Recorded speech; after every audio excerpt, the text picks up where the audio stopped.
welcome to another episode of Beyond the Black Rims. I'm Mars Girl. I'm Josh Knight the First. This is Season 4, Episode 17, 18? Oh, okay. Or Episode 88 if you're counting. Okay, well, I wasn't counting very well. I apologize. That's we know you've always had a problem with numbers. Yeah. It's okay.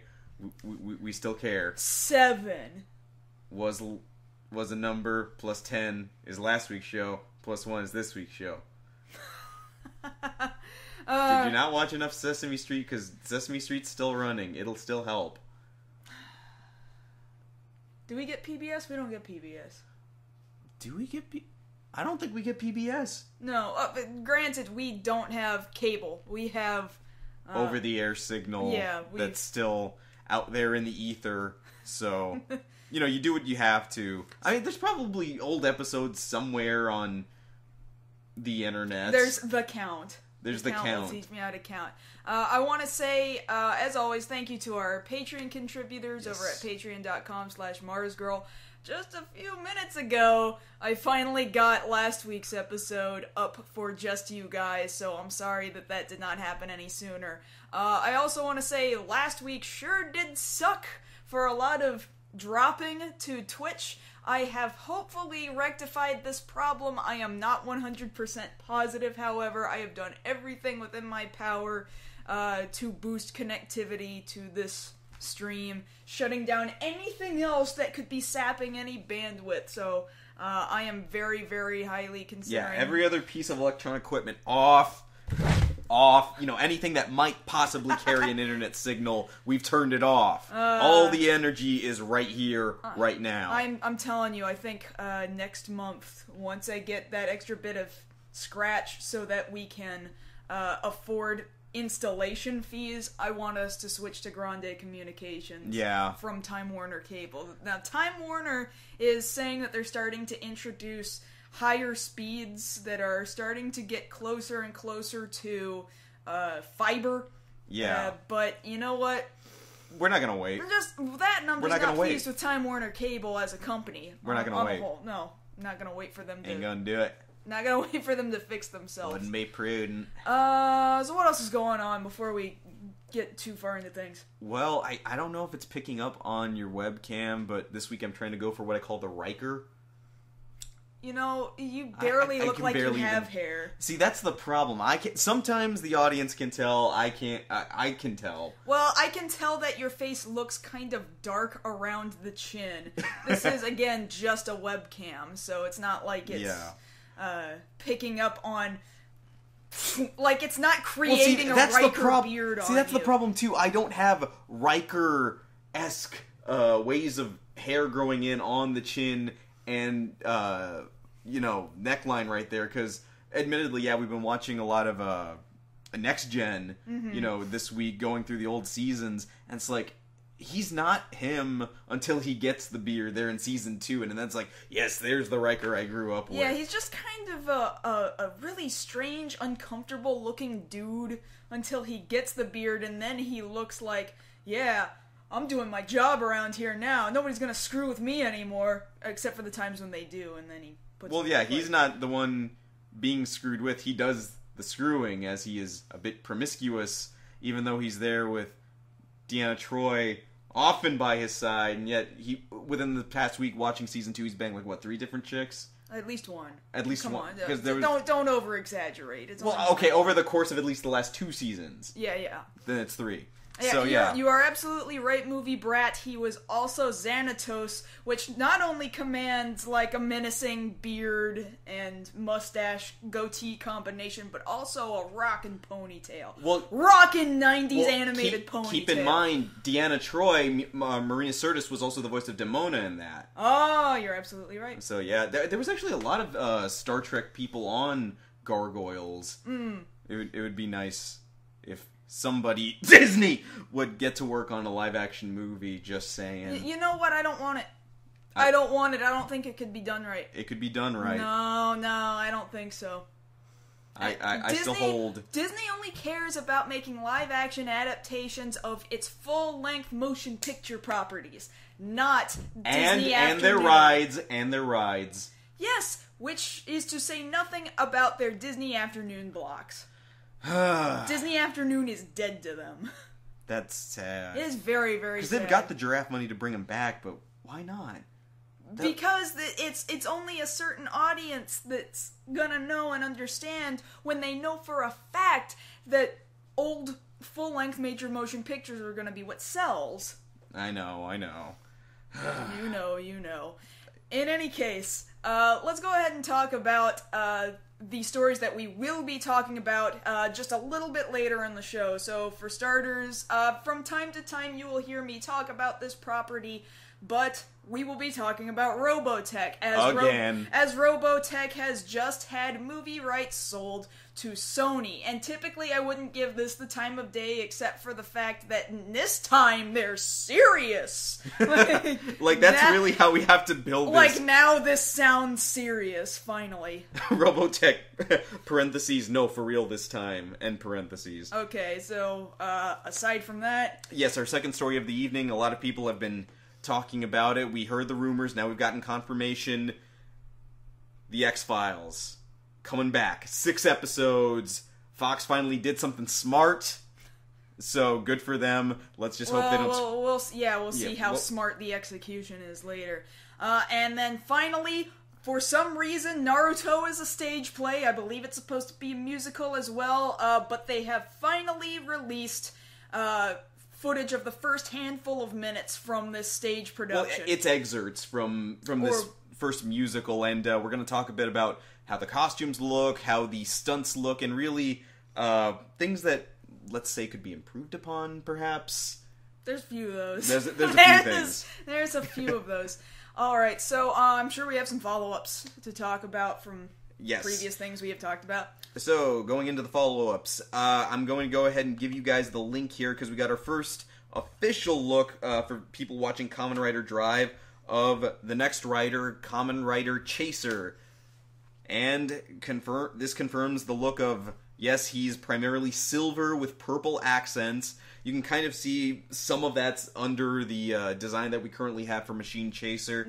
Mm-hmm. His description right now is that he will, once he gets over this current thing that's happening to him, getting over a bad fight, he will regain his heart of justice and then fight alongside the other riders. Woo.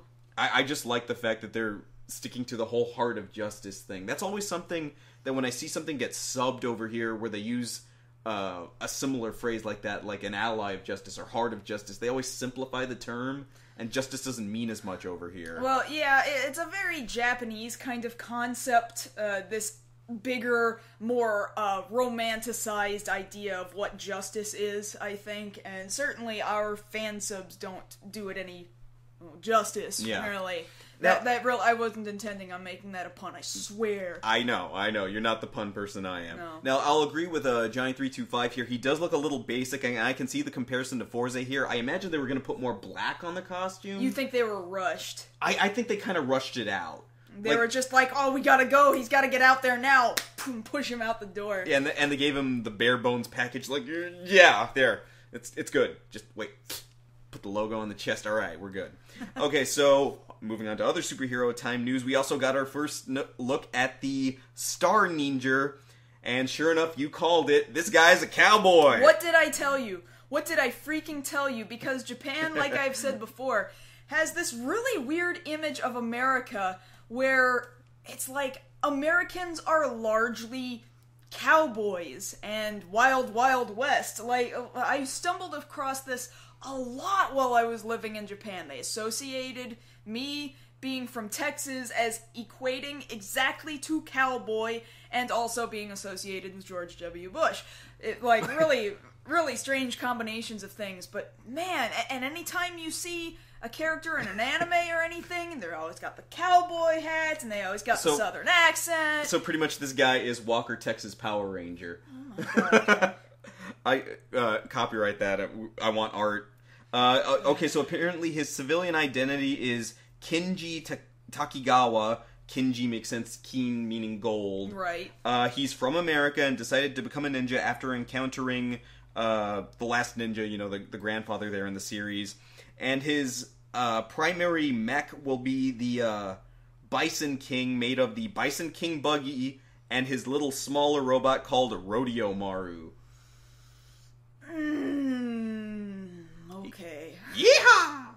I'm gonna be weirded out if he doesn't say yeehaw. I don't even know if they know or understand yeehaw. I imagine they do at the least. You think? Alright. Okay. So, and yes, I do anticipate wacky American hijinks. Mm-hmm. Okay, so moving on to other news. As I was saying on Twitter, yesterday, March 25th, was 1 year out, marking 1 year until we get the release of Not Quite Justice League, Batman v Superman, Dawn of Justice. And I was saying, if they don't do anything, if they don't put out a trailer, I'm going to call BS. Well, they didn't pull out a trailer, so I call BS, but they did release one thing, and that was our first picture of Jesse Eisenberg as Lex Luthor, and congratulations, you don't look like a teenager. Well, that tends to happen when you completely and utterly shave your head right down to the flesh. Yeah, so, I mean, at the least he looks somewhat imposing with no facial expression there. Again, he's gone on record as saying he wasn't a fan of, the comic books going into it, so he's done a little bit of research, but not an incredible amount. Mm-hmm. I still think they could have done a lot more for a year out. That would make people take notice, because really they haven't done hardly any marketing on this thing. That's true. I mean, how is it done filming? They're done. They've been done. Oh, they should totally have something more than just a photo. Like, every time they try to promote anything, like, there's no logos, No, we've got a logo. There's only character photos, and none of them are full appropriate color. Not one of them has been full appropriate color. No, even this photo, black and white. And white. Like, what's going on here? Black and white is almost the closest they've come to, like, something we can actually picture and kind of make our brain fill in the gaps. Yeah. Rather than having other hues and tints on top of their released photos. I don't even know. I don't even know. So, yes, there you go. There's Lex Luthor for you. Hopefully we'll get another picture in another 6 months. Who knows? Okay, so moving on to other news. In Star Trek news, it's rumored now that Idris Elba is up for the role of the villain in the next Star Trek movie, and I say yes.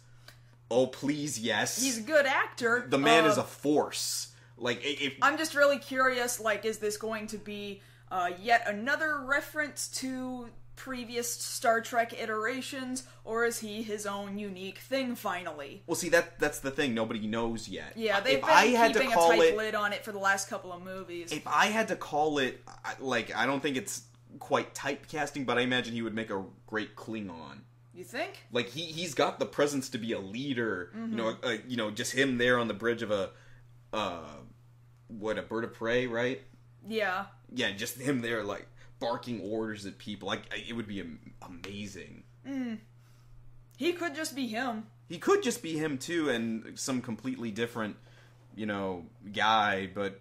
I need to know more info. I need more info. I'm just happy when he's this. involved in anything, because the man is an amazing actor. Yeah, well, he's got to also work with a perfectly decent piece of material, too. Because you can't give amazing people crap and expect it to be amazing. That is very true. That is very true. So hopefully they've also got the script to go along with it. On the opposite end of the galaxy, talking about Star Wars news, they've confirmed that both directors Gareth Edwards and Josh Trank are going to be coming to Star Wars Celebration to talk more about their independent Star Wars movies. Man, I'm just further sad that I'm not going to get to be there after I was planning for so long. Every time Celebration shows up, I'm like, this is the year I'm gonna go. I'm not gonna miss another one. And that was the plan until some crazy guy with his own fictional spaceship decided he wanted me to be in his movie and that would take place during Star Wars Celebration. So that's not happening this year either. Yeah, and of course we were also getting our first look at Star Wars Battlefront there, and that looks freaking sweet. I know, I'm sorry. I'm sorry. Be there. All I'm saying is, if I can help it, I'm not going to let the same thing happen to me next year with Power Morphicon. I'm going to try and get there. I know, I hear you. So, yes, we've got that information there. We've also got more casting for Independence Day 2. We've added... it shouldn't even exist. Yeah, well, what are you going to do? We've added Travis Trope, Charlotte Gainsborough, and Vivica Fox, who was in the original movie, has signed on for a role, so that's at least 3 confirmed characters from the original movie in this sequel. Although, what's it really going to matter in the end, because we all know you couldn't afford Will Smith. Yeah, I'd agree with you. Yeah, because I imagine if he had still stuck in the movie, it'd have a whole different flavor. I'm wondering, though, how they're going to... I imagine they're just going to say he's dead. Like, he died at some point within the last I imagine they're not even going to reference him. Yeah, well, because his adopted son, Vivica, Vivica was dating him. Yes. They're not going to mention him. Like, he was such a big part of the first movie. I think they're going to reference him and then not bother again after that. I guess.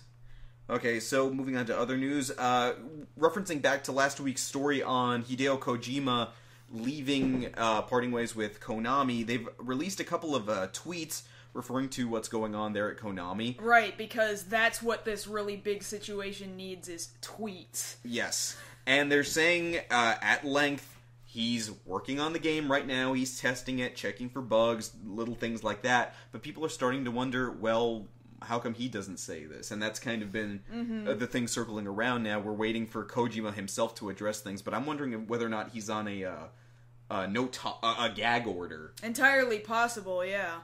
Because at this point... Which could even potentially last until after he's officially no longer with the company. Because, depending on paperwork that's been signed, that can always be a possibility. Oh, yes. But as such, they're still continuing to take the Kojima name, Kojima Productions, off the products. So I still imagine that's not a good sign. No, I don't think so either. That really bothers me. In superhero news, we've got confirmation that the Russo brothers, who have directed Captain America Winter Soldier and the upcoming Captain America Civil War, will in fact handle the two-part Infinity War movie. So it's not going to be Joss Whedon this time. It's going to be the Russo brothers handling the big blowout, end-all, be-all superhero crossover there for Marvel. You think they're capable? Well, Marvel certainly seems to think so. If they were immediately given... Civil War, and then they've got this coming, because they're still ramping up to start filming, I believe in another month, 2 months, for Civil War, so they must have talked with Marvel and come to an agreement on, look, this is what we want happening, can you guys do this? And they're like, we're on it, we got this. Because admittedly, and I think you agree with me on this, Winter Soldier took Captain America to another level. Right. And the storytelling in the Marvel Cinematic Universe to another level, because it was a comic book movie, but it had such rich espionage, spy elements, all this bureaucracy in there, while still being a really interesting action movie with good characters. Yeah, and the Captain America movies, and especially Winter Soldier, have really kind of solidified Captain America specifically as being my favorite of the current Marvel movie universe heroes. Yeah. So... with one really good, solid, I feel really strongly about that character, how am I going to feel about them tackling, 80 bajillion different characters? Yeah, that's the part that makes me nervous. We'll get to see how they do that at first with Civil War, and then if they handle that, that'll make me believe more strongly that they can handle every character, or every character they're throwing in there. And then, just to kind of round out the follow-up section... Today actually marks the 10-year anniversary of the reboot Doctor Who being on air on BBC. Congratulations, Doctor Who. Yes, it's amazing to see how the fandom has sprung up from obscurity, from I forget how many years off the top of my head they were off the air, and then coming back with the reboot, and then it just explodes. And I'm not personally really a Doctor Who fan. Now, granted, I did see... that first reboot season in its entirety and part of the following season once Tennant took the role. And, I get it to an extent. It's still not really my thing, but I get it. That's about as much as I can say. It goes in a direction that I cannot logically follow. Well, I get that, but at the same thing, it's nice to see the kind of I guess you'd say a legacy that develops when you've got a whole new slew of people, a whole new generation getting into this fandom that now your parents, sometimes your grandparents can share in. Oh, I watched the show when I was a kid, now we can watch it together and talk about things. That's something I get, and I appreciate that generations will share with other generations something that was really important to them. In that regard, I get it, and I respect it. Yes. So, props for 10 years, let's hope for another 10. or 50 or however long Matt Smith said it's going to be before they have the 90th special. Woo! Yes, woo! Okay, so, first story. Okay, so we're actually doing stories now. Great, fantastic. Wonderful, fabulous. So let's talk Robotech. Ah!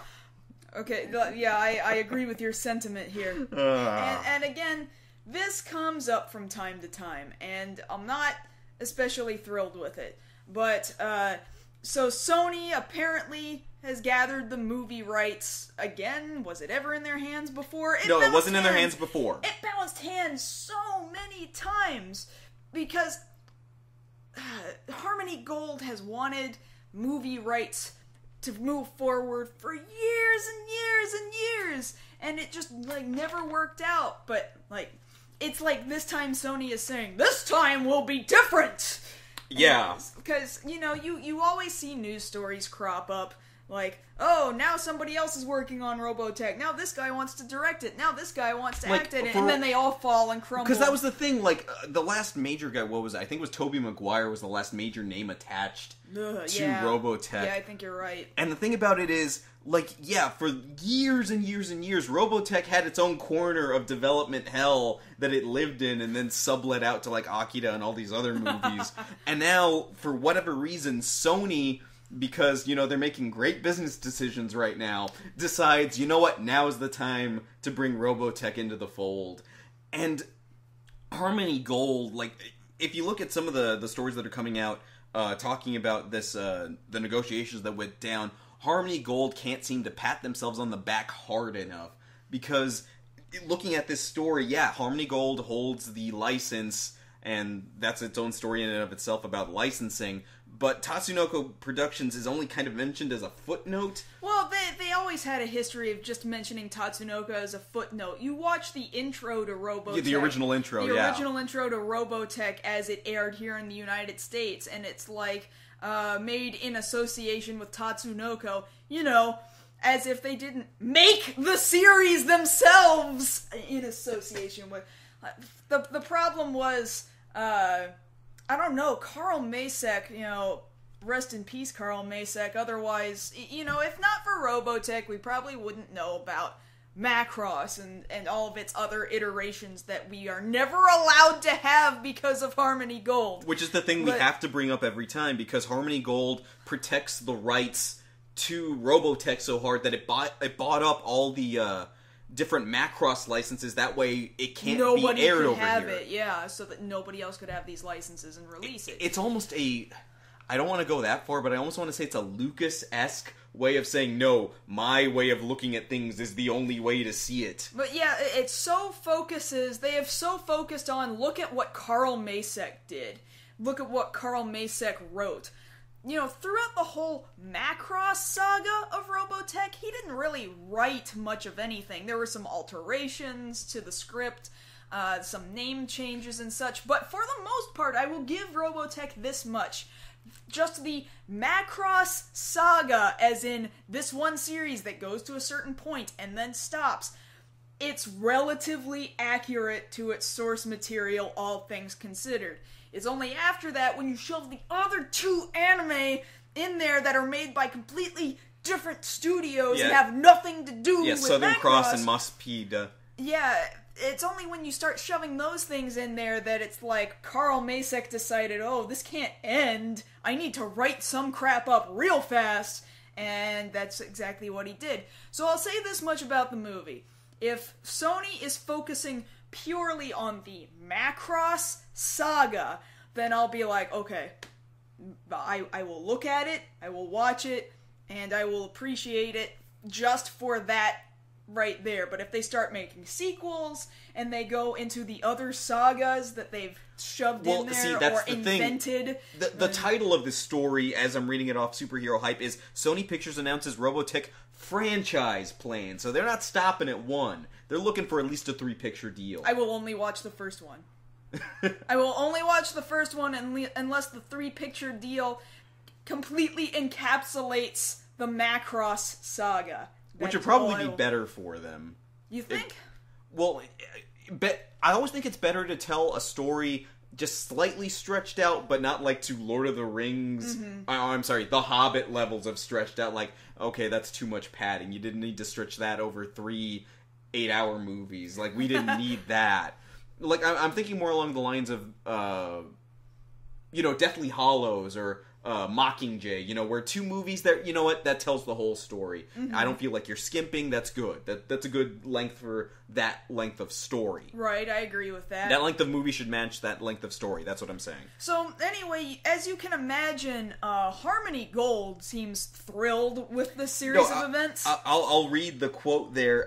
We at Harmony Gold have waited 30 years for the chips to fall in place. Finally they have, and finally our dreams have come true. Like, they were waiting.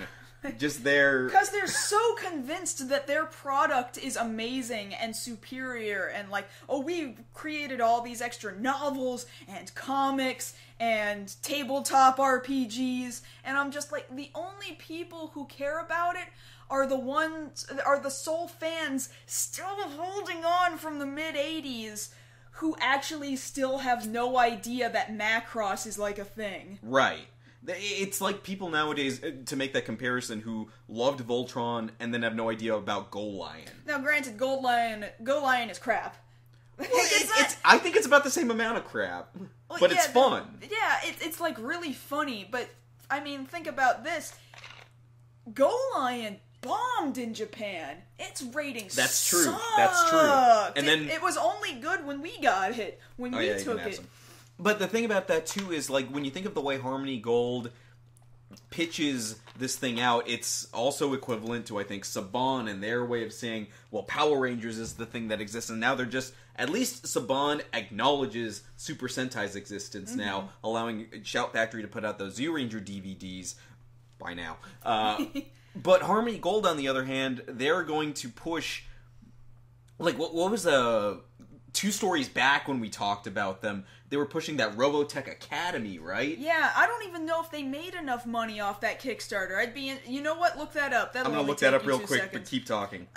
Because I remember they were, a couple of weeks in, and they still weren't even like a third of the way through. Like, people on 4chan, because I occasionally troll through browsing 4chan. Okay, so it did fail. 4chan's /M board, their mech and kind of tokusatsu board. The men, yes. They were hardcore ripping into that Kickstarter. Oh, yes. It was so bad, so painful. I applauded them. Yeah, and it was really painful to watch this Kickstarter kind of spiral and circle the drain. Because, I don't know why, but Harmony Gold is so convinced that their product is superior, and I almost wish, like, even if they decided, well, we've got all this Macross property, but it doesn't fit in the universe that we, like, shoehorned and invented. If they just, like, released it like it was an alternate universe to their own universe. That is a gold mine. That's brilliant. Like, if they just said, this is, like, what if this part of the universe, like, this part didn't happen, and instead it evolved in this direction. And then they could release, the movie, Do You Remember Love? They could release Macross Plus. They could release, there's some other Macross series out there that I can't remember the title of right off the top of my head. So you're saying lie to the American audience and tell them you reboot Star Trek to them, but really you didn't. You're selling them the original product. Exactly. That is so smart. That is so smart. And there were so many US Macross fans who are sitting here going, it's never gonna happen. I love this series, but it's never gonna happen. Those people exist. Harmony Gold, do you even understand? You already own the license. You may as well make money off of it. Stupid. Like, you're not that busy to be like, I'm busy. You're not making it rain. You're just kind of there counting the $5 you've got. I've got $5, and all this is going into Robotech. So, like, I can't even imagine how they would do this. Like, who would even want to direct it? Who would even want to be in it? Not you, Tobey Maguire. You stay put.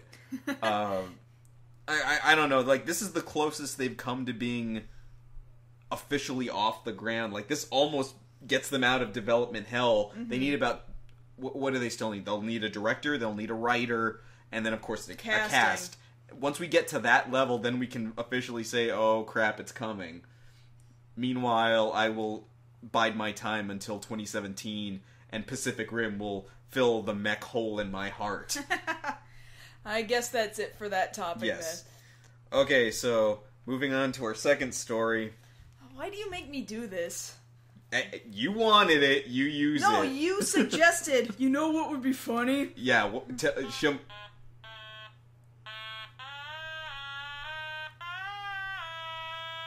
doodly doodly doodly doodly.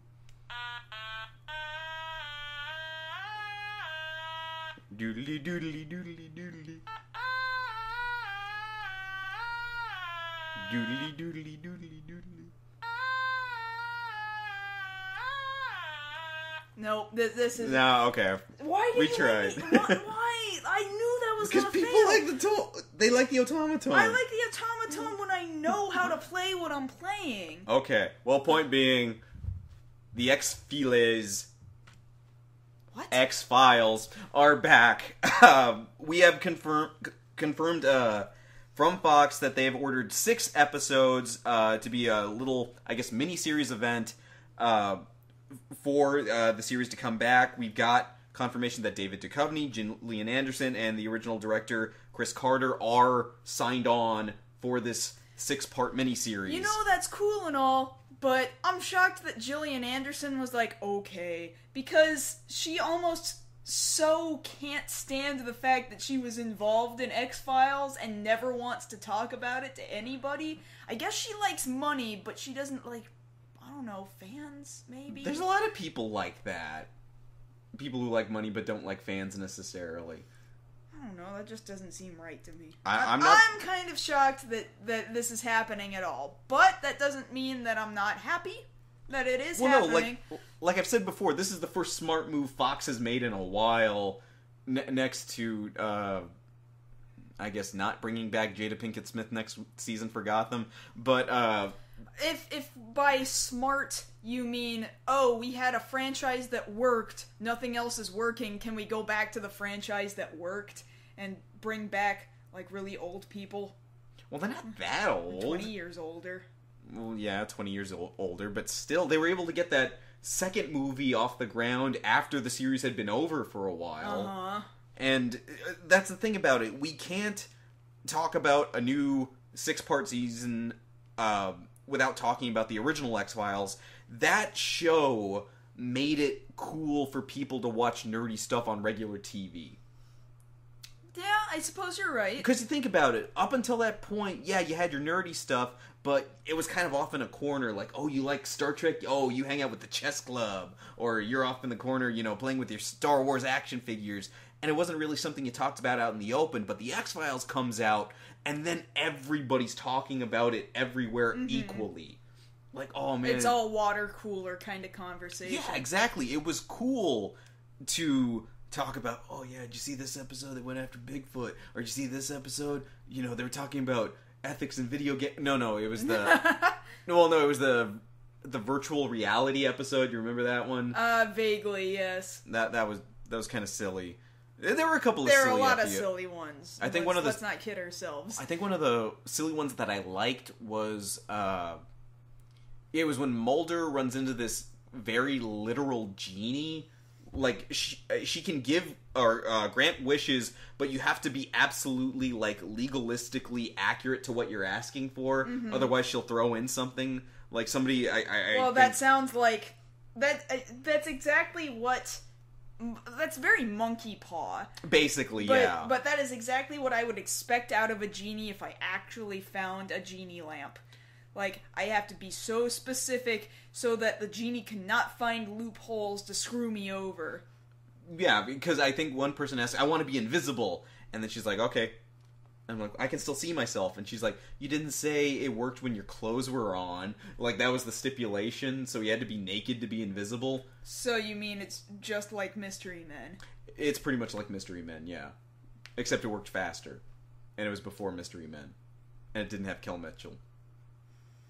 Okay, you can stop adding all those stipulations onto it. Well, that's the thing. Like, at the end of the episode, Mulder's there. I think he's writing for, like, several hours on a typewriter, and, you know, Scully tries to check on him, then goes back to sleep, and then he finally types up, like, this little stack of paper, like, here's my wish, and it just kind of gets her out of it. Uh-huh. Like, he had to basically write up a contract for it. But, you know, the X-Files was great for a lot of things. You know, it launched all these other... there was the Lone Gunman, too. Mm-hmm. I loved the episodes that had the Lone Gunman in them. I actually liked when they had their own spin-off, and then Fox canceled that after a few episodes. I never watched it. Well, see, that was the thing. It was doomed to the Friday death spot. Oh, that's probably why. Yeah. And that aired when? Like, The 2000... Like, I would imagine... very early 2000. 2001, that was the Lone Gunman. Yeah, okay.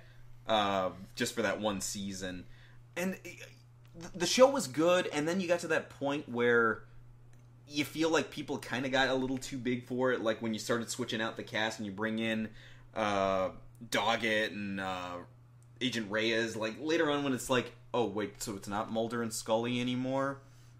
Well, okay. Like, I don't know if I feel like watching anymore. So then what do you think about this 6-episode run? Is 6 episodes enough? Like, that sounds to me like we are cautiously optimistic about what we think is going to work, but we need to be absolutely sure, so we're only ordering 6 episodes. That's smart. That's smart for them, because they're not going to overtax themselves. It's more time than you would have to tell a story than you would a movie. Mm-hmm. Because, you know, if they're running with the original format, that's, what, a 45-minute episode? 6 45-minute episodes, that's definitely longer than one 90-minute, 120-minute movie. Uh-huh. So you can tell a decent story there. Now, the question of whether or not it's standalone stories, 6 standalone stories, or one an overarching story, that remains to be seen. I don't even know... Like, your guess is as good as mine where they're going to go with that. I imagine aliens will be involved. That's kind of a given. Well, that's kind of the plot, so that better be, unless there's never aliens now, and Mulder is just completely insane and senile, as Scully always thought he was. But yeah, that's a possibility. I just don't know. Because I want to see where they're going to come from. Because if you have the original team on it, like you say this about, like we said that as much about the last Metal Gear, and you say as much about Final Fantasies. When you have the original team together, you feel better about the project. Well, yeah, because they're the ones that originally conceived the idea. They already know what's supposed to be in there. You're not having to worry about somebody else doing continuity research and then getting it wrong. Yeah, because they've got their stuff together. They built it. Mm-hmm. So from there, you don't have to worry about stuff. I do think that would be interesting if they tackled more modern stuff in standalone stuff, like, say, I don't think they ever had an episode where they went after a chupacabra or something like that. I don't know. Or Not even, that I remember. Or even if they tried to do something like Slender Man in X-Files. Slender Man could be interesting. It's just that every time I hear something about Slender Man, it's hard for me to get scared because I already know the origin of how it was fabricated by the internet, specifically by something, the forum members of Something Awful, right, trying to come up with, ooh, what's a new scary thing we can make. And so because of that, like, I'm not scared of Slender Man at all. Well, see, here's the funny part. Like, since so much time has passed and there's so much other I guess media out there, it would be interesting, I guess, in the first episode to see them address different things in media now, like video games that have a lot more, like, how would Mulder react to Mass Effect, or even the History Channel now? Like, why would he react to Mass Effect? Because aliens. Because aliens? Well, yeah, like, I think it would be like, oh, they're nothing like this at all. Yeah, basically, or Mulder, you're starting to sound like that guy on the History Channel. I'm not saying it was aliens. But aliens. Well, because that's the thing. Mulder was the guy saying it was aliens every time. Yeah. Or at least, you know, entertaining, well, Scully, what if it was whatever it was in that particular episode? And then, you know, I remember it was weird when they kind of switched from Mulder and Scully to Scully and Doggett, where Scully has to be the one starting to be like, well, I've seen some crap, so you need to start believing, and Doggett's like, where is John Connor? No, wait, no, that's not right. But you know what I mean? It was a little weird having her be not the skeptic anymore. Mm-hmm. Like, somebody else being the skeptic is fine, but having her go from the straight man to Mulder's weird theories, and then having her say, well, it could be aliens. Like, I kind of have to concede that now because we got rid of the guy who that worked better for. Uh-huh. Like, I don't think they'll have that, but I imagine by this point... Well, that clearly won't be a problem because it's only 6 episodes long and both Mulder and Scully are in it. Right, so I imagine there'll be a better rapport with them being like, no, we're kind of on the same page. You think they're gonna retcon any of the crap they had to write after they ditched some old cast? I don't know. I wouldn't take the opportunity to not do that. Like, I would do that. If I have the opportunity to fix some stuff, I would fix some stuff. Like, I would say, usually that's not a good thing to have to do, to retcon something. But say, for example, in the case of Scrubs. Scrubs only has 8 seasons. Then there's a 9th season. Only no, there isn't. Forget that 9th season is there. Like, right. The writer and director even said, well, NBC just wanted me to keep making stuff. Yeah, maybe I shouldn't have made it. So, like I kind of... even the creator doesn't like that season. So, that just makes me wonder, what do these guys think? Because clearly it worked so well for Fox that they were just like, we gotta keep making more. I don't care what you have to do to keep... 9 seasons. I don't care what you have to do to keep making more, just keep making more. That's what this looks like to me. Like they were stretching and grasping at straws in order to keep those making last, it go. like, 3 seasons were kind of stupid and forced, and you could tell... Especially, by the end when it's just Reyes and Doggett. But it's like, you think about that, there's a reason why we got David Duchovny and Gillian Anderson back, because nobody's asking Robert Patrick or Annabeth Gish back. Uh-huh. They didn't even make it into the movie. Nope. The second movie where they could have shown up. No, they're not even there. Mm-mm. So there's a reason for that. They're going with what they know works. Mm-hmm. So, yeah, I imagine, could they talk about, well, how come they're not around? They could be around. No, I don't think we're going to worry about that. I think we're just going to leave it as is and then let it run with what we know works. Mm-hmm. Because it's safer that way, knowing that people are already going to tune in just because they brought them back. Let's not make it any more complicated. So, good for them on doing that. I agree. I guess that's it for that one. We've got a few minutes left here to cover. There's this animated GIF right here, which we... pulled from Kotaku, admittedly. So what are you looking at here? Okay, what you are not looking at is the stage at Anime Central for the Masquerade. You might be surprised to know that's not a cosplay skit. No, this is in fact the live-action stage show, which I do believe is supposed to be a musical, although the video does not actually show anyone singing. No. It's supposed to be the stage performance of Naruto. So what happens when Naruto ends? You get this. And we've seen lots and lots of photos of the cast in their costumes. And their costumes look really good. They look like really friggin' good cosplayers. Admittedly, yes. But, so now we have seen for the first time several minutes worth of fights and a little bit of acting and some character, like, introduction on stage and what have you. And I'm a little concerned.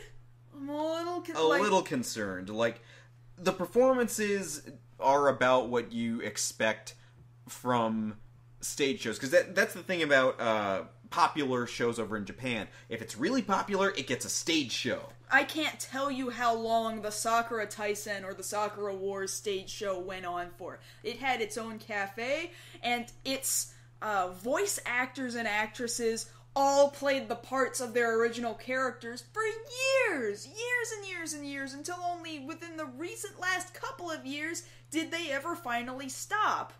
And Sailor Moon goes on and off with stage musicals. Then you've got other ones since 1992. Black Butler, Prince of Tennis, even the Persona games, Tiger and Bunny. They all got stage shows because there was such a demand. Like, we love them in 2D so much, bring them into the 3D, and it's like, okay, here you go. Even Phoenix Wright got an all-female cast from Takarazuka, is that particular stage troupe, got it two of its own stage musicals, all female Phoenix Wright cast. Very entertaining, not always good, but very entertaining to say the least.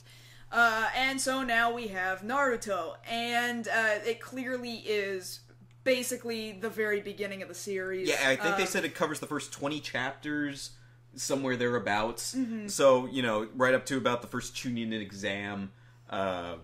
You get all your basic characters there. It's being mentioned in the chat, just the name Spider-Man Turn Off the Dark. I think you brought that up when we were looking at the article.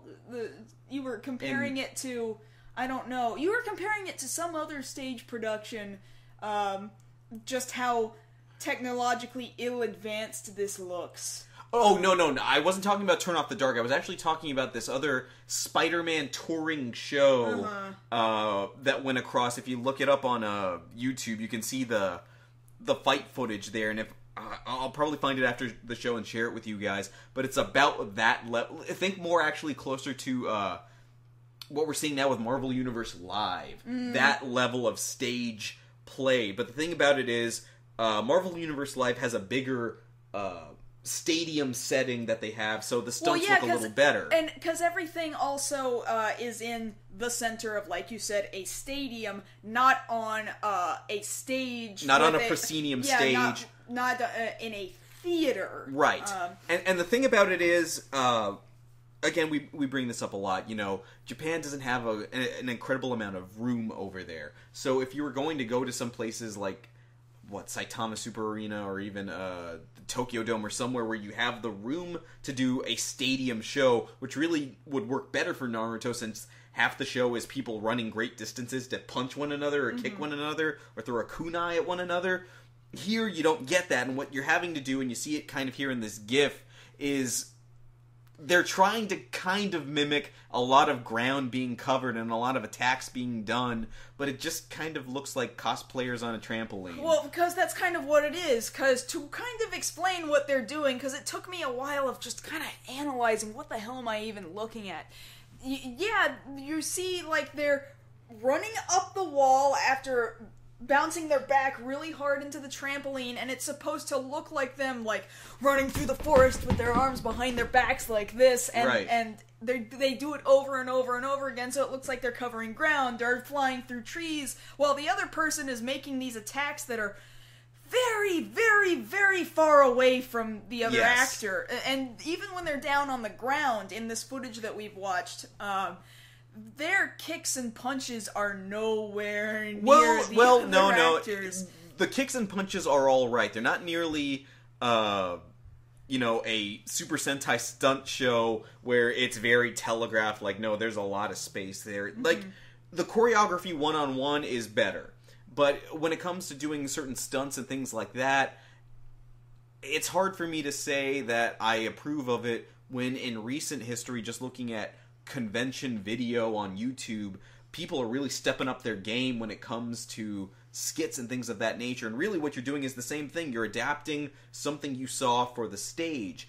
And no, as far as I can tell, there's no wire work involved here, and that probably would have worked to their benefit. Mm-hmm. There's a lot of sound cues and light cues. Stage shows over there have started to use more of that, more lighting cues. And Japan has been doing that for quite some time. Even in the first 1992 Sailor Moon musical, it wasn't exactly amazing or anything, but they chose lighting along with sound effects to get their magical attacks across, which is exactly what they're doing with Gaara, especially as he's doing these sand attacks. Right, and they're lighting things up yellow and...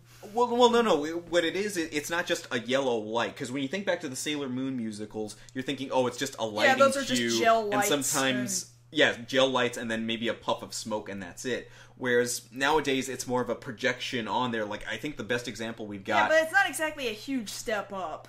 Well, it's better now. They're getting better at masking it. Like, you think of the One Piece stage shows that they do. They're taking greater care to be able to project cleanly onto a background. Like when Luffy's doing his whatchamacallit, the multiple punch attack that escapes me at the moment. When they do that, it's very cleanly displayed, and that also has to do with projection quality going up and up and up. And here they could have done with when you show that, you kind of have to drop the lights. That way the projection shows up better. But the problem is the stage lights are at the same level or not quite dark enough to fully show the sand and all the different grains that they put on there, because it's not just a flat picture. No, it's moving, and you want the audience to buy in as much as possible to any performance that you're doing. Yeah. So you want to lessen the amount of suspension of disbelief as possible. As much as possible. As much as possible. You don't want to... Like, I don't want to have to look at this and be like, that's a trampoline. Like, for every extra jump that the actor is having to do, that's another shot to suspension of disbelief. Because if I can be honest with you, this looks like it was built on a college stage with a college budget. This is not like... I can this see is that. not worthy of a manga that went on for a decade and was super incredible popular right underneath, right along with Bleach and One Piece. One Piece obviously winning out over Naruto, and it did super well over here in the States. I think it did better in the States than it did in Japan, in fact. Like, I don't know why we latched onto it as hard as we did, but... Well, we latched onto it the same way we latched onto Dragon Ball. Or Dragon Ball Z specifically. Because we like One Piece too, but not the way Japan likes One Piece. You can just clearly tell that America and Japan's tastes are kind of different. Like, one country has a One Piece theme park, the other doesn't. I'll let you guess which one has it. But, with the stage show, I appreciate that they're trying to tell the story. Like, I was wondering how long it was going to take for this to happen, because the popular ones are always the ones that get it. And somebody brought it up here in the chat, like, I'm surprised too that they haven't tried to do an Inuyasha one yet. Yeah, I guess so. That would get a lot of female fans, and theater typically does get a lot of female fans. Because to that same extent, they're doing Fushigi Yugi as a stage play. Yeah, you're right. So if they're doing that, why wouldn't they do Inuyasha? That kind of begs the question, because they're in that same genre. Somewhat, yeah. They're both, I guess... Rumiko Takahashi tried... Well, she wrote both, didn't she? No. No. Rumiko sir. Takahashi did Inuyasha, and Fushigi Yugi was... Yu Watase. Watase, yeah. No, brain crapped for a second. Completely different art styles, too. Yeah, my God. My brain crapped out for a second, I caught it. Rumiko Takahashi tried really hard with a number of her series to kind of bridge the gap between shonen and shoujo. That was, like, always her goal. So, Inuyasha kind of covers that exact same thing, being shonen in action, but shoujo in romance. Yes. So, I guess it could work. And I imagine that kind of a story works better on stage anyway, because there's a lot of quiet moments there, and then you got a few set pieces. As such, like, when they do it that way, when they adapt that kind of story, then it works. But when you're looking for something that's very powers, effects heavy, then you kind of need to rethink how you're doing your stage. Like, I think of the Tiger and Bunny stage show that had wire work, that had lasers, that had smoke, professional stunt actors. They did everything that they could in a very wide stage, if you remember, to do their stunts on. And for the most part, they do their best to sell it. I see I may have possibly overstretched the terminology that people may or may not be familiar with. Shonen clearly means boys, young boys kind of titles, and shoujo is young girls sort of title. So when I'm talking action, like... Shonen is catered to boys and action, and shoujo is clearly catered to things that girls like, dressing up, romance, makeup, relationships, that high sort school. of junk. High school. Well, shonen is frequently high school too, because it's all young boys, young girls. Well, okay, high school romance, high school basketball team. There's a difference there. Yeah. So that, just to make that distinction. But other than that, I think they have room to grow. They've got dates not only in Japan, but they're also going to perform in Malaysia with subtitles scheduled for other performances in English, French, Chinese, and Korean. So they're expecting a wider audience to be able to see this. Interesting. So I imagine, since they're just starting out here, they're probably going to want to put on more because, Naruto's popular enough that people are going to want to see more. And just like other different stage shows, like, just as an example, Prince of Tennis, where it's got a long story, they cut it up into pieces, and it's like, okay, from here to here, that's one musical, and then from here to here, that's another musical. Mm-hmm. And then they keep telling the stories on and on. Naruto, it's perfect for that. Okay, we're going to tell the story from chapter 1 to chapter 20. We're going to tell this arc, then we're going to tell this next arc, yeah. And then just do it episodically, one episode after another, one arc after another. They do the same thing with Sailor Moon. Mm-hmm, that's true. Even with this reboot, they do the original one, and then they moved on kind of to S. Mm-hmm.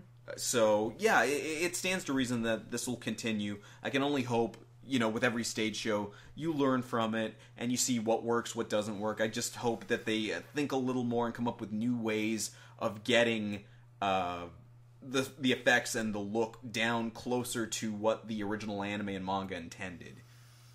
Let's hope. Also, still waiting to hear singing.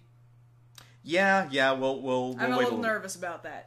Well, Prince of Tennis was bad. No, there's like 3 good singers out of every cast, but those casts are huge. Oh my god, no. Alright, I guess that's it. Okay. So, that's our show for this week. We thank you guys for coming out yet again. And so, as always, for those of you who are watching on YouTube, we would love for you guys to come down here. Now, we switched back to using Twitch this past week, and last week kind of sucked for all of its hiccups, but this week we seem to have done just fine. All right, yeah. So please come down to twitch.tv/MarsGirl to check us out live at 9 p.m. Central on Thursday nights. A few episodes left in this season, so I'm looking forward to spending that with you guys. And also, if you come down here, we're gonna do what we're about to do right now, which is going into another 30 minutes of time just with our chat room, exclusively with the chat room that's here right now, to just do Q&A sessions and just talk about stuff, shoot the breeze, whatever you guys feel like talking about. We like talking about it with you guys. And in the meantime, between this episode and next episode, you can always talk to us on Twitter. I'm at JoshKnight1st. And I'm at MarsGirl. So that having been said, that's been this episode of Beyond the Black Rooms. We'll see you guys next week. Good night.